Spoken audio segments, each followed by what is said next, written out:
తాకట్లో ఉన్న బంగారాన్ని విడిపించి ఆ రోజున మార్కెట్ ధర కట్టి మిగిలిన డబ్బును మీకు అందిస్తుంది కొమ్మూరి గోల్డ్. ఇప్పట్లంతా స్వీట్స్ పంచి పెట్టారంట.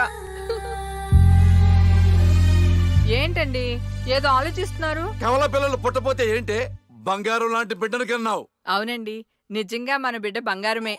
అక్కతో పాటు పుట్టిన నాకు మిమ్మల్ని అక్కని వదిలి వెళ్ళాలనిపించలేదు. మీతోనే ఉండిపోయాను. బహుశా నా ఆయుష్ తీరలేదేమో, అందుకే ఆ దేవుడు నన్ను తీసుకెళ్ళలేదు. అక్కని ముద్దాడుతున్న అమ్మను చూస్తుంటే నాకు ఏడుపొచ్చేది. కానీ అమ్మ నన్ను దగ్గరికి తీసుకోవడానికి నేను కనిపించను కదా. అమ్మ ఉన్న వాళ్ళు ఎంత అదృష్టవంతులో, అమ్మ స్పర్శ ఎంత బాగుంటుందో నాకు అర్థం చేసుకునే వయసు లేకపోయినా అది అమ్మ ప్రేమని అర్థమైంది. నాన్న కూడా అప్పుడప్పుడు అమ్మ అవుతాడు. ఆ క్షణం అక్కలో కలిసిపోయి ఆనందాన్ని అనుభవించేదాన్ని. మీరు లేనప్పుడు అక్క పక్కనే ఉండేదాన్ని. నాకు ఇంత అన్యాయం చేసిన దేవుడు చిన్న సంతృప్తిని మిగిల్చాడు.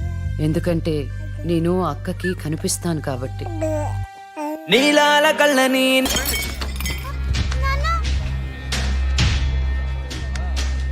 ఒకరోజు కోర్టులో నాన్నకి జరిగిన చిన్న అవమానానికి అక్కలో ఉన్న నేను జడ్జ్ అవ్వాలని నిర్ణయించుకున్నా. అక్క ఎక్కడున్నా నేను అక్కతో పాటే ఉండేదాన్ని. నేను తనకి కనిపిస్తానన్న విషయం అమ్మా నాన్నలతో చెప్పకూడదని ఇద్దరం ప్రామిస్ చేసుకున్నాం. ఎందుకంటే నన్ను పంపించేస్తారేమో నన్న భయం. అలా 7 సంవత్సరాల పాటు అక్క నేను కలిసి పెరిగాం. అమ్మా నాన్నల ప్రేమ నేను కూడా అక్కలాగే పొందాను. ఒకరోజు అక్కకి జ్వరం వస్తే డాక్టర్ దగ్గరికి వెళ్ళాం. పాపకి టాబ్లెట్లు వాడండి. చాలా సంతోషం డాక్టర్ గారు, వస్తాం. వస్తామండి. రామ్మా. మీ పాప అండి? అవునమ్మా, ఎంత పెద్దదైపోయింది. మీ హాస్పిటల్లోనే కదా పురుడు పోశారు. ఉంటానమ్మా. ఆ తాగుబోతు డాక్టర్ ఆ రోజు తాగేసి పాపకు ఆపరేషన్ చేశాడు. పాపం ఆ పాప నరం కట్టయి చనిపోయింది. లేకపోతే ఆ పాపకి కవల చెల్లుండేది. ఇన్నాళ్ళు నాకు అన్యాయం చేసింది దేవుడు అనుకున్నాను. కాదు, ఒక డాక్టర్. పాపా, నువ్వు ఈ టాబ్లెట్లు వేసుకుంటే అన్నీ తగ్గిపోతాయి నా బంగారం. కాదు నాన్న, యొక్క టాబ్లెట్ నాన్న, ప్లీజ్ నాన్న.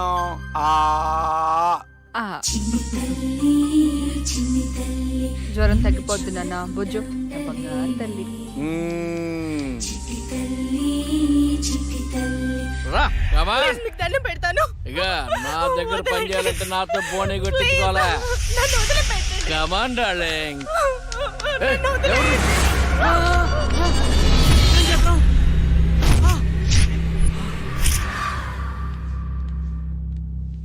పాపా, పాపా, తులసి, పాప ఎక్కడ?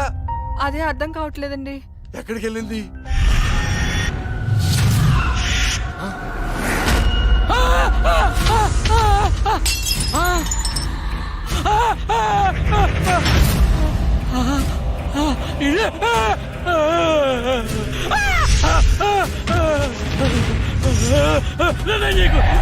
నీ దండం పెడతా.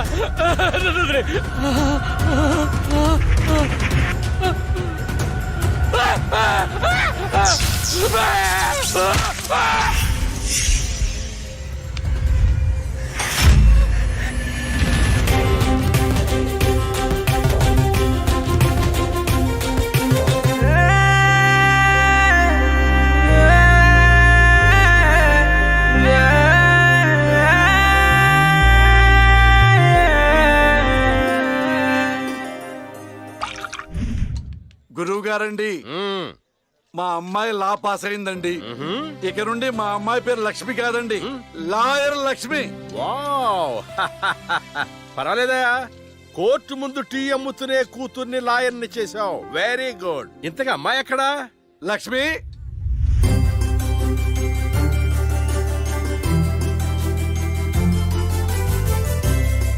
ఏంటి నాన్న పిలిచారు? సార్, మా అమ్మాయి లక్ష్మి. నమస్కారం అండి. అమ్మా, నరసింహరావు గారని పెద్ద లాయరు. అవునా? వయసులోనా? కాదురా, మామూలుగా కూడా పెద్ద లాయరేనమ్మా. నేను మీ గురించి చాలా విన్నానండి. అంటే సాక్ష్యాలతో సంబంధం లేకుండా ఎలాగైనా కేసు మీ వైపు మలుచుకుంటారని విన్నాను. అదేనమ్మా లాయర్ తెలివితేటలు. అది సరే, ఇంతకీ నువ్వు సొంతగా ప్రాక్టీస్ చేద్దాం అనుకుంటున్నావా, లేక నాలాంటి వాడి దగ్గర అసిస్టెంట్ గా చేద్దాం అనుకుంటున్నావా? అంటే ఇంకొకరి దగ్గర చేస్తే వాళ్ళ ఇన్ఫ్లుయెన్స్ నా పైన పడుతుంది కదండి. అలా కాకుండా డైరెక్ట్ గా ప్రాక్టీస్ చేద్దామని అనుకుంటున్నాను. నేను నాలా ఉండాలని. గుడ్. వాయిస్ దేముంది సార్, మనుషులు అందరి దగ్గర ఉంటుంది. లాయర్ కి ఉండాల్సింది ఆనెస్టీ, అది నా దగ్గర ఉంది సార్. హానెస్టీ, నిజాయితీ. చూద్దాం నీ నిజాయితీతో ఎన్ని కేసులు గెలుస్తావో. All the best. అమ్మా చూసావా, నువ్వు నోరు తెరిస్తే అవతల వాడు నోరు ఎలా మూతపడిందో, కోర్టులో కూడా ఎలాగే చంపేయాలా. నాన్న నాకు మంచి చాయ్ పెట్టి. ఏయ్, నా బంగారు తల్లికి మంచి చాయ్ రెడీ చేయరా. మా అమ్మాయి లాయర్ అయిందండి. శుభం. తన పేరుతో అర్చన చేయించండి. అలాగేనమ్మా. శుక్లాం భరధరం విష్ణుం శశివర్ణం చతుర్భుజం ప్రసన్నవదనం ధ్యాయేత్ సర్వ విఘ్నోపశాంతయే ఇష్టకామ్యార్థ ఫల సిద్ధిరస్తు.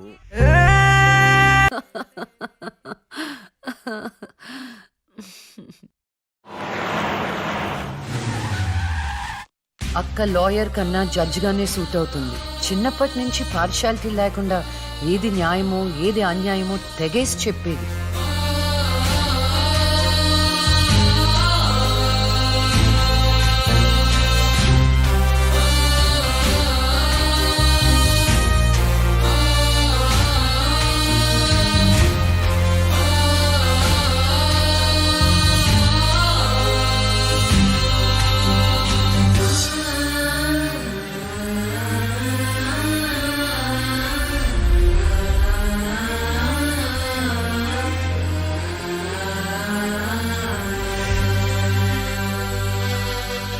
కూర్చోండి.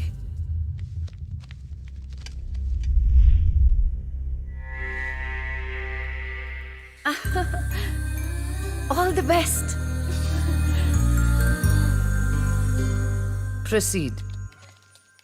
యువర్ ఆనర్, ఈ బోనులో ఉన్న రాజీవ్ అనే యువకుడు స్వయానా ఎమ్మెల్యే గారి ముద్దుల కొడుకు. వాళ్ళ నాన్నగారు అధికారంలో ఉన్నారన్న అహంకారంతో నడి రోడ్డు మీద ఒక యువతిని అందరూ చూస్తుండగానే తన కారులోకి లాగి మానభంగం చేశాడు. అంతేకాదు యువర్ ఆనర్, అదే కారుతో ఆ అమ్మాయిని గుద్ది చంపేశాడు యువర్ ఆనర్. ఈ ఘటన జరిగి 4 సంవత్సరాలు అవుతుంది.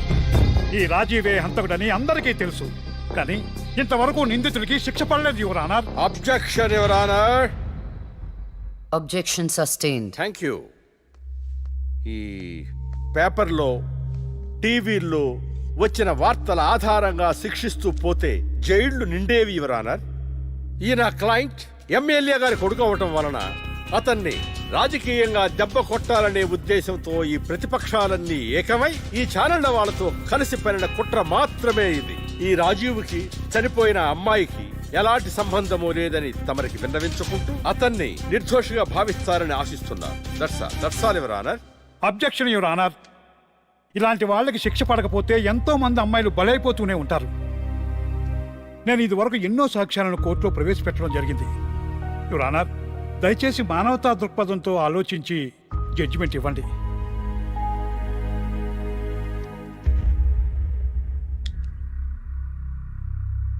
ఈ కేసు పూర్వాపరాలు పరిశీలించిన మీదట సాక్ష్యాధారాలు తారుమారు చేసి ఈ కేసుని పక్కదారి పట్టించడానికి ప్రయత్నం జరిగిందని నాకు అర్థమైంది.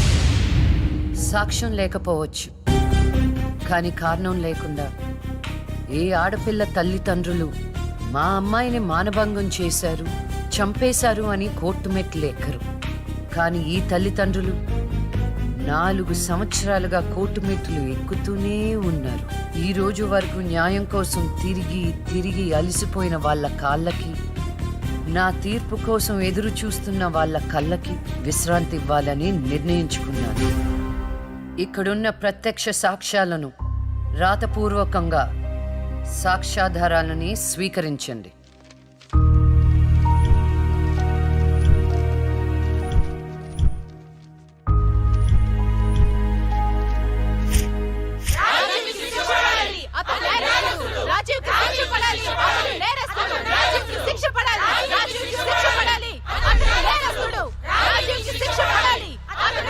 Order, order, order. రాజీవ్ అనే ఈ ముద్దాయికి లైఫ్ ఎమెన్షన్ కఠిన కారాగార శిక్ష విధించడమైనది. Objection, Your Honor. Objection overruled. The court is adjourned.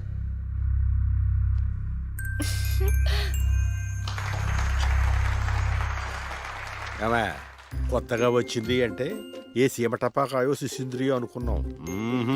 Lakshmi bomb, జాగ్రత్తగా ఉండు. చెమటలు పట్టించేస్తుంది సార్. మ్మ్.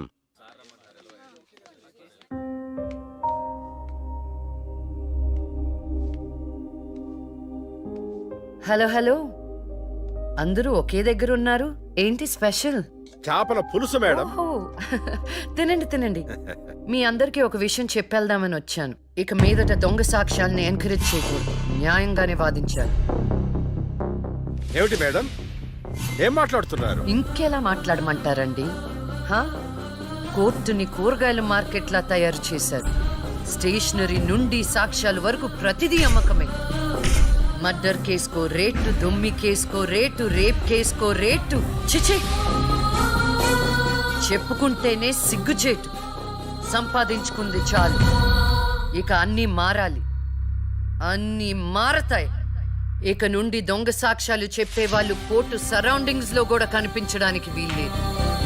ఎవడైనా కక్కుర్తిపడి డబ్బు కోసం దొంగ సాక్ష్యాలతో కేసుని గెలిపించుకోవాలని చూస్తే వాళ్ళని కూడా నేరస్తుల బోన్లో నిలబెడతా, శిక్షలో షేరింగ్ ఇప్పిస్తా.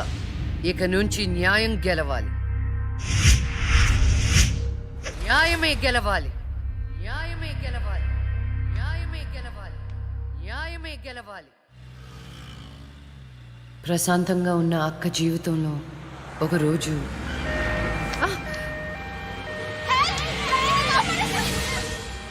అంబులెన్స్ లో అమ్మాయిల ఫాలో అవ్వు. జాగ్రత్త.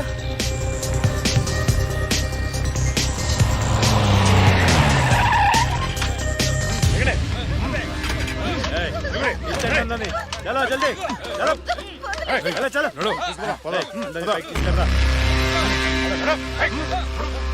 అంతా ఓకే అన్నా, తీసుకొచ్చే అందరినీ.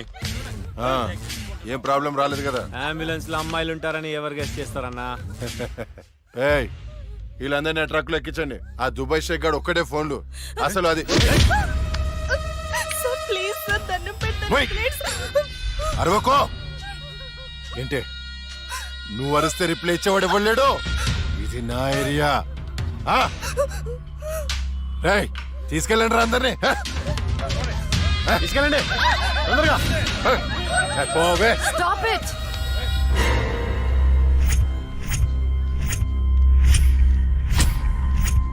ఇవ్వచ్చువే నువ్వు. అది తర్వాత. హాస్పిటల్ కి వెళ్లాల్సిన బండి ఇక్కడికి వచ్చిందేంటి? ఏంటి పాప క్లారిఫికేషన్ కావాలంట? రేయ్, ఇచ్చేయండి రా. అమ్మాయే కదా అని అలుసుగా చూస్తున్నారేమో. లక్ష్మి, జస్టిస్ లక్ష్మి ఆవేశపడి అటాక్ ను చేశారో ఆక్సిజన్ ఆగిపోద్ది. Arrest him. వదలరా.